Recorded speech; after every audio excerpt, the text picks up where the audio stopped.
Orang yang ucapannya zikir, diamnya tafakkur, pandangannya mengambil pelajaran, maka itu orang ujar Nabi Isa seperti aku. Maksudnya ucapannya adalah zikir itu bukan orang yang hanya di mulutnya Allah Allah Allah Allah 24 jam kadang itu bang, atau la ilaha illallah 24 jam kadang macam itu. Pengertian zikir itu artinya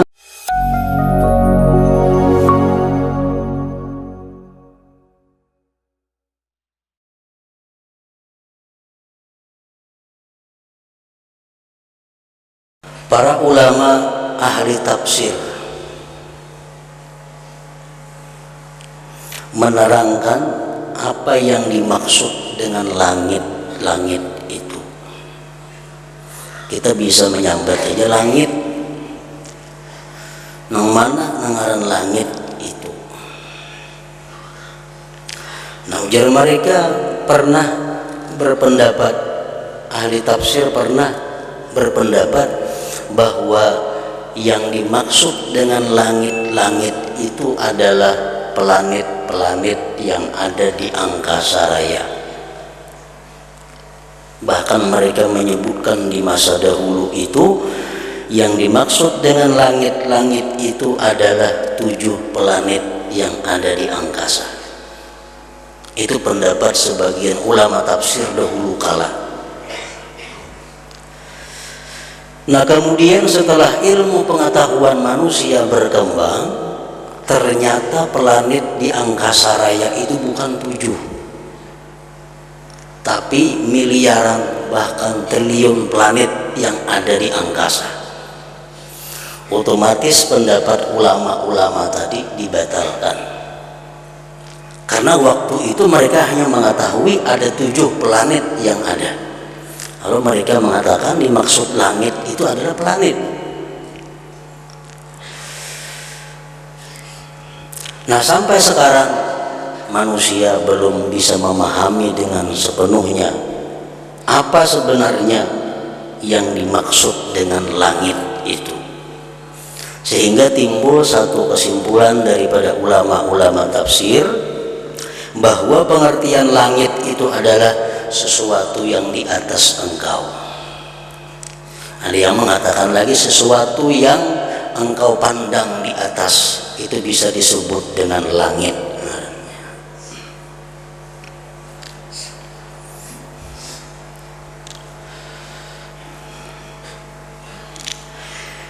Nah, sesungguhnya pada kejadian langit dan bumi, nah kalau bumi itu planet bumi sudah tahu semuaan. Di dalam kitab-kitab tafsir disebutkan bahwa diperkirakan penciptaan langit dan bumi ini 10 miliar tahun yang telah lalu. Diperkirakan seperti itu. Boleh percaya, boleh kada, karena ini hanya merupakan penelitian para ahli-ahli di bidang itu. Karena Al-Quran menjelaskan, hadis pun ada, cuma penelitian para ahli bahwa alam semesta ini diciptakan Allah diperkirakan 10 miliar tahun yang lalu. Berkembang diciptakan Allah sampai giliran kepada bumi, bumi diciptakan sekitar 5 miliar tahun yang lalu.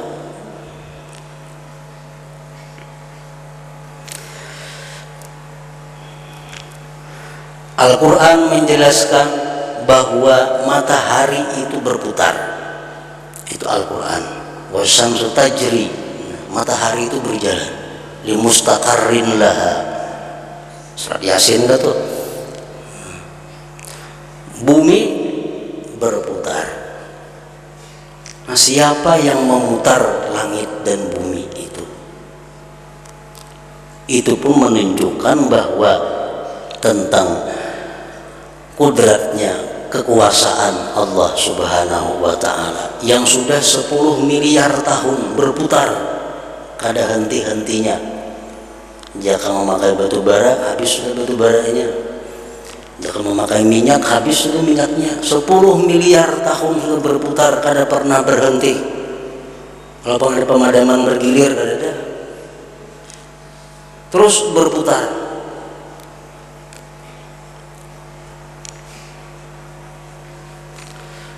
Nah, Allah menyuruh kita memikirkan itu. Kenapa bisa berputar? Siapa yang memutar? Apa gunanya berputar itu? Bumi berputar, matahari berputar, wa ikhtilafil laili wan nahar, dan silih bergantinya malam dan siang. Itu Allah menyuruh itu memikirkan juga. Datang malam, siang hilang, siang datang, malam hilang. Dalam surat lain Allah mengatakan, qul ara'aytum in ja'alallahu 'alaikumul laila sarmadan ila yaumil qiyamah man ilahun ghairullah ya'tikum bidiya afala tasma'un. Jadi Tuhan, pikirkan bang, kayak apa seandainya Allah itu menjadikan kamu malam aja salawasan. Siapa yang kau mendatangkan cahaya? Apakah ada Tuhan selain Allah yang mampu memberi cahaya? Malam aja berlewasan diulah Tuhan, siapa yang kau memberi cahaya? Afala tasma'un, apakah kamu tidak mendengar?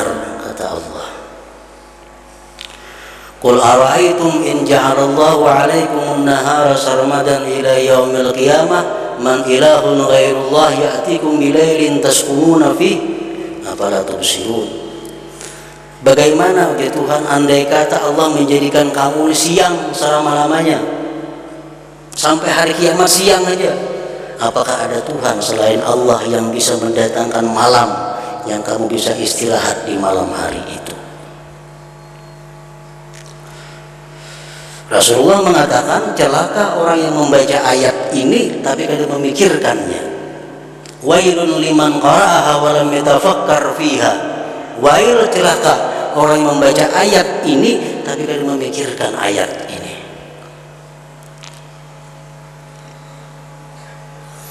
Malam dan siang itu berputar karena berputarnya bumi. Bumi bulan berputar.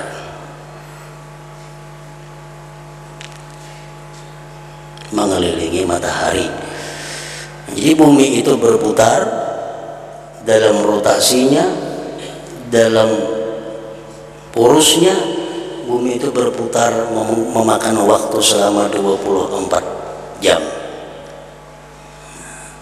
Jakanya kada berputar, nang subah menghadap matahari siang berlewasan, nang belakangi matahari malam berlewasan. Cuma karenanya berputar, lalu berganti di sini malam, di sana siang, ada di sana kamarian, ada di sana beisukan, sesuai dengan perputarannya.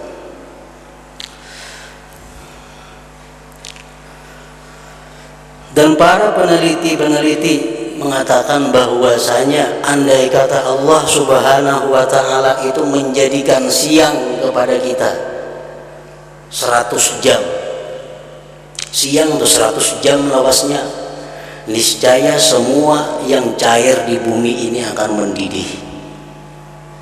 100 jam ini siang, kayaknya 100 jam lawasnya. Sungai-sungai, sumur-sumur, bahkan darah di awak kita pun akan mendidih kepanasan. 200 jam kemudian samuan karing dan manusia mati semua. Andai kata siang aja ada, kada ada malam. Nah, andai kata malam aja ada, kada ada siang, 100 jam aja malam itu semuaan mulai beku. Sumur-sumur, sungai-sungai, laut-laut, darah kita pun baku.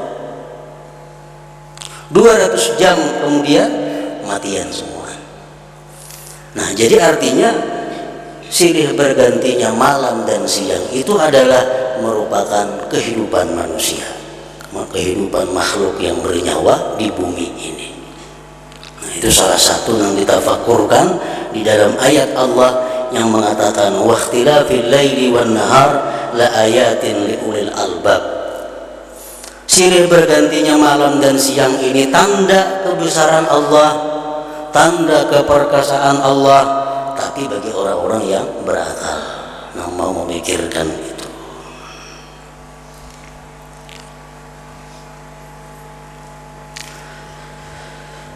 Ya, sekurang-kurangnya kita menyimpulkan bahwa kejadian langit dan bumi, silih bergantinya malam dan siang, sekurang-kurangnya kita dapat menyimpulkan bahwa itu adalah menunjukkan adanya Allah Subhanahu wa Ta'ala yang bersifat maha kuasa. Itu sekurang-kurang buah tafakur kita.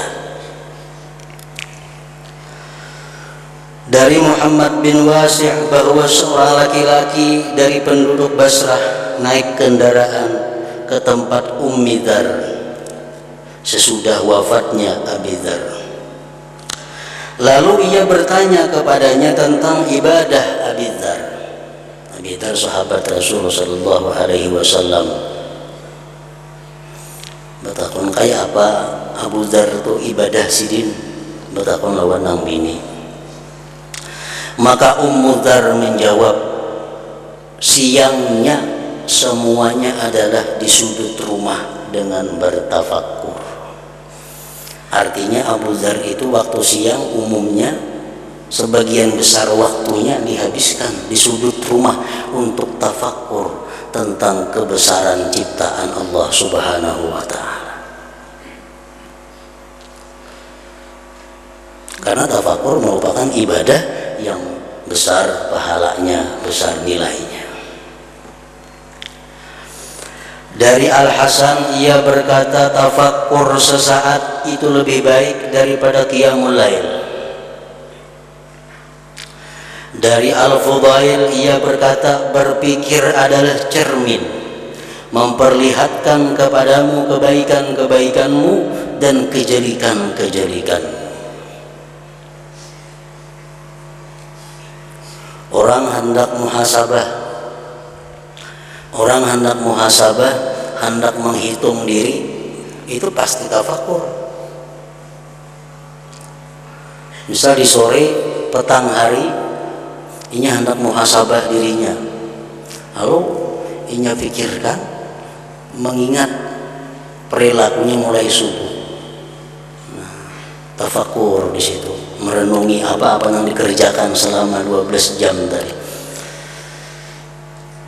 Yang baiknya baik, yang buruknya bisa kelihatan. Berpikir adalah cermin, memperlihatkan kepadamu kebaikan-kebaikanmu dan kejelikan-kejelikanmu. Ditanyakan kepada Ibrahim, sesungguhnya engkau melamakan berpikir. Jauhlah lawasnya pian tafakkur. Maka Ibrahim menjawab, berpikir adalah utak akal, mukhul akal, utaknya akal. Sufyan bin Uyainah seringkali memberi contoh dengan ucapan penyair, idzal mar'u kanat lahu fikratun fa bi kulli syai'in lahu ibratun. Artinya apabila seseorang mempunyai pikiran, maka pada setiap sesuatu ia dapat mengambil pelajaran, mengambil teladan. Dari Taus ia berkata, kaum Hawariyun bertanya kepada Nabi Isa ibni Maryam alaihissalam, ya Ruhallah, apakah di atas bumi hari ini ada orang sepertimu? Sahabat-sahabat Nabi Isa bertanya, wahai Nabi Isa, apakah ada di bumi saat ini orang sehebat pian? Nabi Isa menjawab, ya ada. Barang siapa yang ucapannya adalah zikir, diamnya adalah berpikir, dan pandangannya adalah mengambil i'tibar, maka ia adalah sepertiku.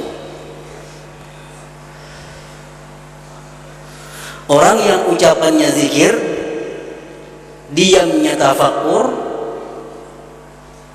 pandangannya mengambil pelajaran, maka itu orang jar Nabi Isa seperti aku.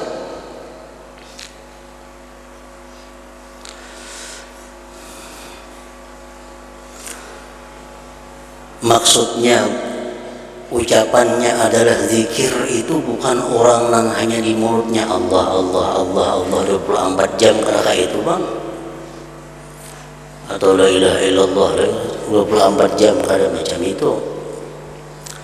Pengertian zikir itu artinya sesuatu ucapan yang mengandung nilai ibadah, ngarannya zikir.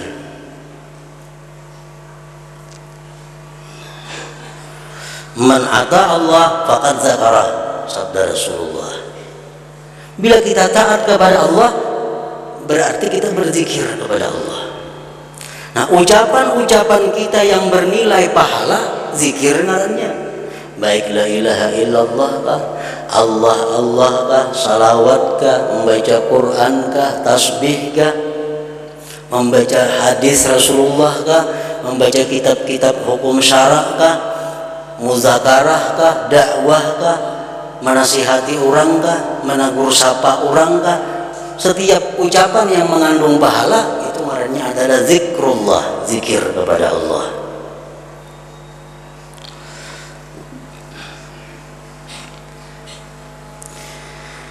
Barang siapa yang ucapannya adalah zikir, artinya barang siapa ucapannya kada melincing kepada yang diharamkan Allah, kepada yang sia-sia,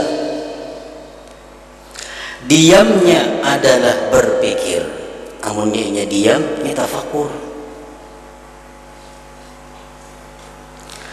dan pandangannya adalah mengambil i'tibar.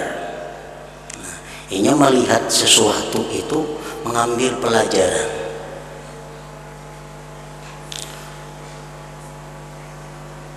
Mengambil teladan, contoh.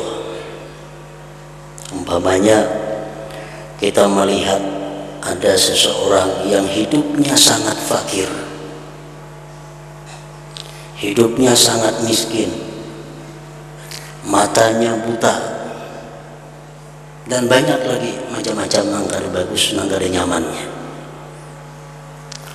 Apa teladan yang kita ambil dari kita melihat orang fakir, buta? Pertama yang kita ambil pelajaran di situ bahwa Allah Subhanahu wa taala menampakkan kegagahannya, keperkasaannya kepada orang tersebut. Hendaknya ini hidup kaya, hendaknya ini punya mata tajam melihat. Tapi karena Allah berkehendak lain, kehendak Allah itu pasti terjadi, ya macam itu jadinya. Makanya kalau kita melihat sesuatu seperti itu, kita dianjurkan untuk membaca la haula wala quwata illa billah. Kada ada daya upaya saya Allah. Hendaknya sugi, hendaknya bermata melihat kayak orang. Nah, kita ambil pelajaran dari orang fakir, buta umpamanya. Di situ adalah yang pertama kita ambil bahwa keperkasaan Allah Subhanahu wa taala. Yang kedua yang bisa kita ambil teladan daripada orang seperti itu, wah sidintu fakir, sidintu miskin, sidintu buta mata, kita ambil pelajaran sidin ini karena di akhirat ada banyak pertanyaan. Ada banyak pertanyaan yang dilihat kadada, kan ditakuni mata kemana kita menggunakan ya Tuhan. Sidin kada melihat. Nah, apa ditanya? Nah, jadi sidin dihisap untuk mata kadada. Sidin berisi harta kada banyak, sedikit, fakir orangnya. Nah, sidin ini sedikit memakai nikmat Allah di bumi ini. Sidin sedikit menerima pinjaman Allah di muka bumi ini. Pertanggungjawabannya pun di hadapan Allah kada banyak juga. Ibarat orang kayak beratur 4-5 jam sih 10 menit untung sudah. Nah, kita melihat orang kaya yang berlimpah ruah dengan kekayaan, kemegahan. Apa yang mesti kita ambil teladan daripada orang kaya? Wah, banyaknya pinjaman Allah kepada ini orang. Banyaknya pinjaman Allah kepada orang ini, dan Allah pasti akan minta bertanggungjawab kepada yang meminjam itu. Lapahnya kayaknya dihisap, dihitung oleh Allah. ke ini, ke itu, bagaimana menggunakan ini, di mana dapatnya itu, untuk apa digunakan. Nah, kalau kita mau berpikir demikian, bila kita melihat hal-hal seperti tadi, maka ngarannya kita i'tibar, mengambil pelajaran. Nah, termasuk i'tibar, kita melihat orang-orang yang kaya, kita melihat orang-orang yang miskin menghasilkan seperti tadi, i'tibar ngarannya. Kita melihat orang yang miskin, lalu kita bersyukur kepada Allah, termasuk i'tibar ngarannya. Termasuk i'tibar. Ada orang miskin, melihat seorang ada juga bisi sapida, ada bisi pundok, ada bisi ini, ada bisi rumah mangontrak, sapida ada bisi, syukur ke seorang ada. Nah, pemikiran seperti itu karena melihat sesuatu tadi, ngarannya i'tibar juga itu. Orang-orang yang ucapannya zikir, diamnya tafakur, pandangannya i'tibar, maka itu orang ujar Nabi Isa seperti aku.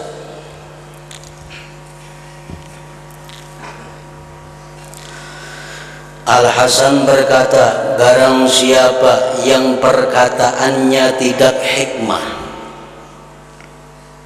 maka itu adalah sia-sia. Orang yang tutur katanya itu tidak hikmah, maka itu tutur kata yang sia-sia. Apa yang dimaksud dengan tutur kata hikmah itu? Kullu kalimatin nahatka au zajaratka an maksiatin au da'atka ila makrumatin au nahatka an kabihin fahiya hikmatun. Setiap ucapan kita, setiap ucapan yang mencegah kita berbuat sesuatu kejahatan, setiap perkataan yang mendorong kepada kebaikan, maka itu disebut perkataan hikmah.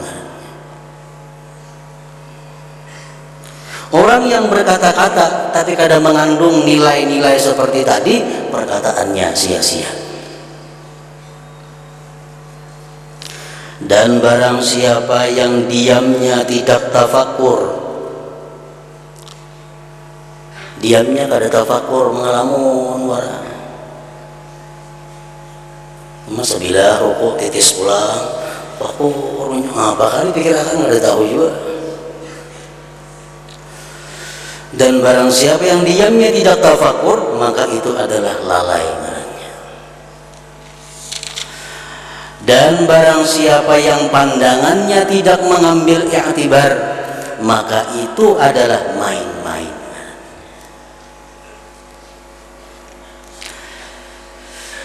Dan firman Allah Ta'ala, sa'asrifu an ayati alladzina yatakabbaruna fil ardi bighairil haqq. Artinya, aku akan memalingkan orang-orang yang menyombongkan diri di muka bumi tanpa alasan yang benar dari tanda-tanda kekuasaanku. Salah satu penyebab yang menghalangi kita tafakur adalah sifat takabur. Orang yang bersikap atau bersifat takabur itu tidak akan diberi Allah tafakur tadi. Allah sudah berjanji menyatakan dalam Al-Quran, aku akan memalingkan orang-orang yang menyombongkan diri di muka bumi tanpa alasan yang benar dari tanda-tanda kekuasaan. Allah Ta'ala berfirman dalam ayat tersebut yang artinya, saya mencegah hati mereka dari berpikir tentang urusanku, tentang ciptaanku, tentang perbuatanku. Dari Abi Sa'id Al-Khudri, ia berkata, Rasulullah Sallallahu Alaihi Wasallam bersabda, a'tu a'yunakum hazzaha minal ibadah. Artinya, ujar Nabi, berikanlah matamu akan bahagiannya dari ibadah. Ujar Nabi, hendaknya mata ikan tuna supaya beribadah. Jangan hanya dahi sujud di lantai, jangan hanya batis melangkah kepada kebaikan, jangan hanya tangan membantu orang, jangan hanya mulut yang berzikir, tapi hendaknya mata pun jadi beribadah juga. Para sahabat bertanya, apakah bahagiannya dari ibadah? Kayak apa wahai Rasulullah SAW ibadah mata itu? Rasulullah SAW bersabda, an-nadharu bil mushaf wat tafakkuru fihi wal i'tibaru inda ajaibihi. Artinya memandang pada mushaf, memandang Al-Quran, itu ibadah.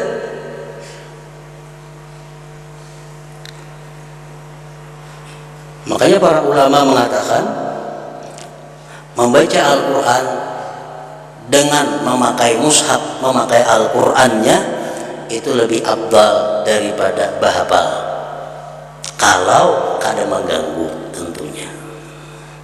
Illam yusawwis, kalau kada mengganggu. Bisa beda motor kalau mengaji menyupir, kalau mengganggu tuh baik bahapal itu.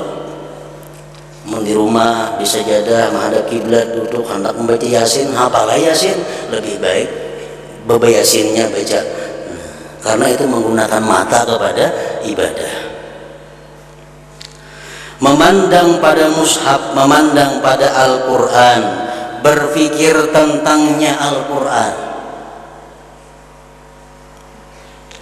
dan mengambil iktibar pelajaran pada keajaiban-keajaibannya Al-Quran.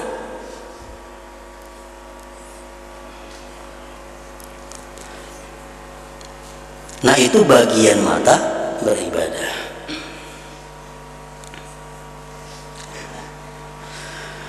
Dari seorang perempuan yang bertempat tinggal di suatu perkampungan dekat Makkah, bahwa ia berkata, si perempuan tadi,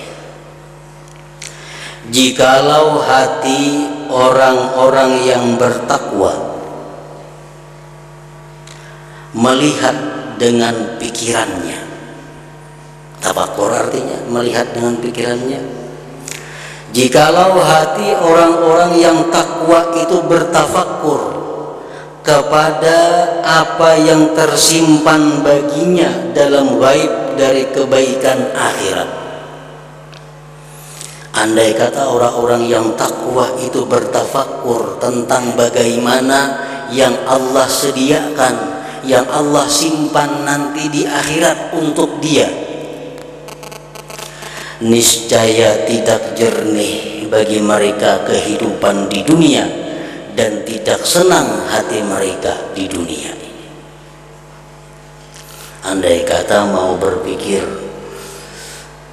surga dan segala fasilitas yang disediakan Allah bagi orang yang takwa, andai kata dia mati, andai kata dia di akhirat, niscaya orang-orang takwa tadi tidak ingin hidup di dalam dunia ini, karena dia sudah tafakkur menggunakan mata hatinya untuk melihat bagaimana kehebatan, bagaimana keajaiban yang disediakan Allah kepada orang-orang yang takwa di akhirat nanti.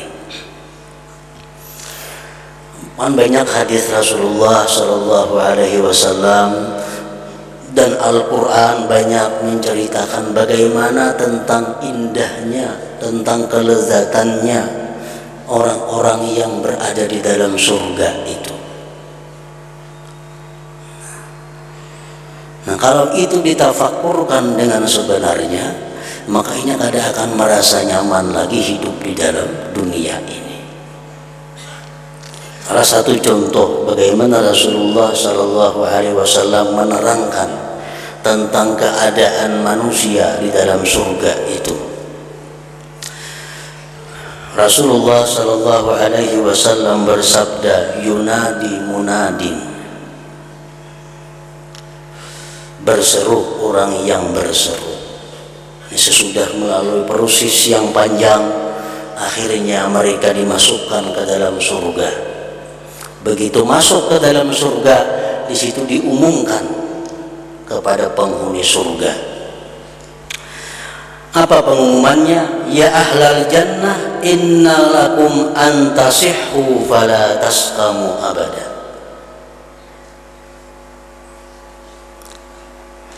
Innalakum antasihhu fala tasqamu abada. Wahai penghuni surga, sesungguhnya bagi kamu bahwa kalian itu akan sihat dan tidak akan pernah ada sakit sedikit pun selama-lamanya. Nah, itu keadaan penghuni surga. Jadi dalam surga gak ada rumah sakit. Kayak apa aja mewahnya rumah sakit gak ada dalam surga. Dokter gak ada lagi dalam surga. Pak urutan gak ada lagi dalam surga. Karena teringkupnya lagi awak, karena ada sakitnya lagi. Inna lakum antasihhu fala tasqamu abada. Wa inna lakum antahyaw fala tamutu abada. Dan bahwasanya kamu itu hidup di dalam surga itu tidak akan mati selama-lamanya. Di rumah sakit kada ditemukan di dalam surga, kuburan kada ditemukan dalam surga, kada dalam matinya. Wa inna lakum an tasubbu fala tahramu abada. Dan bahwasanya kamu muda tidak akan tua selama-lamanya. Umur rata-rata 33 tahun.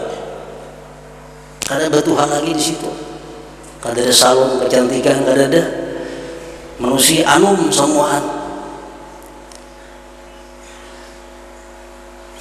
Wa inna lakum an tan'amu fala tab'asu abada. Dan bahwasanya kamu akan nikmat, tidak akan gelisah, tidak akan susah selama-lamanya. Nah, ini gambaran untuk manusia-manusia yang menghuni surga. Hadis riwayat Muslim. Nah, kalau orang-orang yang takwa itu memikirkan dengan sebenar-benar tafakur tentang hadis Nabi ini, bagaimana nantinya kehidupan mereka di alam surga, tentu mereka tidak ingin berlama-lama di dalam dunia yang penuh dengan kehinaan dan kesusah payahan ini.